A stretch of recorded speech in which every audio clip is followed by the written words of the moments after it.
In today's video, we are going to take a look at what happens when PSN goes offline on Gran Turismo 7. Fatality. Now, this was an issue that plagued everyone on PlayStation yesterday with the PSN going offline for 24 hours. You can see we could not get a server connection, and this was on the manufacturer series, which I hope PD are going to either eradicate from this round, so that round doesn't count. I'm not sure what they're going to do with regards to that one, but when you do eventually get into the game, after keep pressing OK, you do actually get into an offline mode on Gran Turismo 7, which does give you the ability to play the game, but it's a very limited selection of what you can do. So you can do single race, so you can do a time trial, you can do a drift trial, or you can do a race against the AI. It's not exactly the most broad options available, but there is something you can do. You can race on the game if you are offline still. Now, you can race anything up to 99 laps, and you can also race a selection of cars. Now, this is one area which I think is kind of disappointing, is the selection of cars that they give you isn't exactly the most amazing selection that I've ever seen available, especially when most people by now will have a garage full of all the best cars in Gran Turismo 7, the £20 million cars that they might, when the game is offline, they might say, wow, let's go and get in this car and give it a go. But there is no option to do that at the moment. Now, unfortunately, which is really strange, there was an option at one point, but we'll talk about that in a minute. But you do get the option to race every single track that's available in the game. So whether it's at Red Bull Ring, Blue Moon Bay, Fuji, Nordschleife, you do get to race on every single variation, whether it's a sprint layout, reverse layouts of tracks, rally tracks, everything is there for you to choose.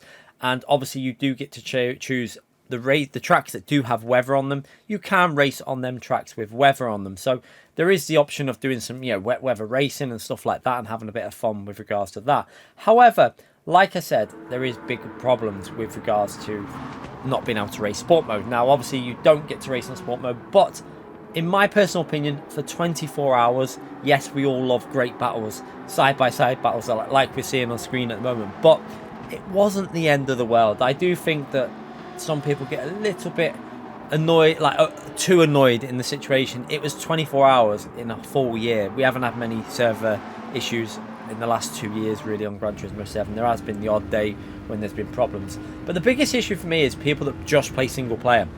So people that just got VR, they only play in VR, they just jump in cars and they just want to experience driving their own garage cars on a track. Now, the game basically becomes irrelevant for them during that period because you're stuck with the selection that you've got. You can't pick any other car, and it's really, really strange because, like I said, at the start of the game, you could go through any car within your garage and select it even when it was offline. We had moments at the start of the game when the game had issues with servers, I think.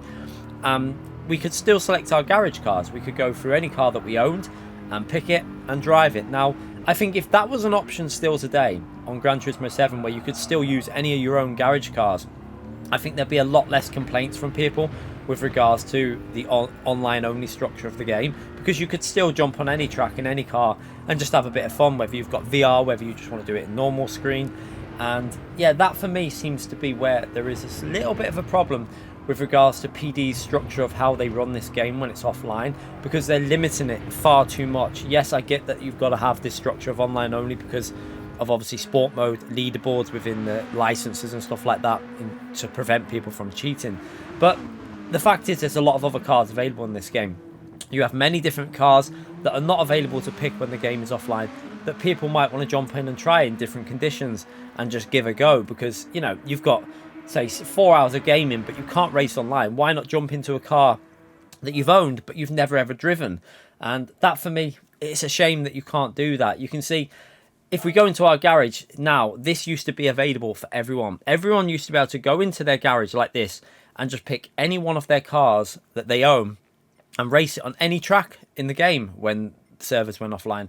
That's where my issue is with PD with regards to what they've created with this game. The way they've just totally limited it to them group of cars, that structure. You can't drive your own cars, and I think that is where the problem is. I'm not too worried about not being able to race online for 24 hours. At the end of the day, there's worse things going on in the world than not being able to race for 24 hours. It's not the end, but it would have been nice if we could have just jumped into our own cars and done some racing. Now, one good thing is PlayStation have come out and said you will get 5 days of free PS Plus added on top of your current subscription. So Yes, you lost out on a day, but you're getting 5 days back. I think that's plenty. There's some people that I've seen complaining they want free games and stuff. I think a lot of people just want something for free at any given time. I think at the end of the day, it was offline and back online within 24 hours.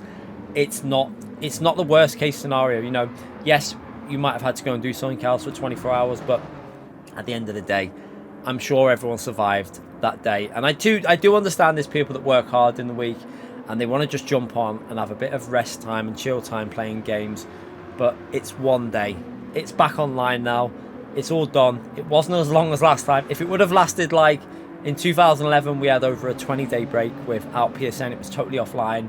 I think I actually had an Xbox during that time, and it wasn't as bad for me because I could go on Call of Duty on Xbox and still play on that, so I didn't lose out too much. But it was frustrating not being able to play with your PSN friends, and I get it. 24 hours, it's not that bad. Everyone survived it. We're all back online, and this will be forgotten about within, you know, a week or two. But the one thing I think needs to be looked at by PD is that lack of option to race any car that you own in the garage. I think that you should be able to jump into a lobby and just race against the AI in anything that you currently own. There is a way of them doing it. That's what's really frustrating, is it was available at the start of the game. They removed that option with a patch.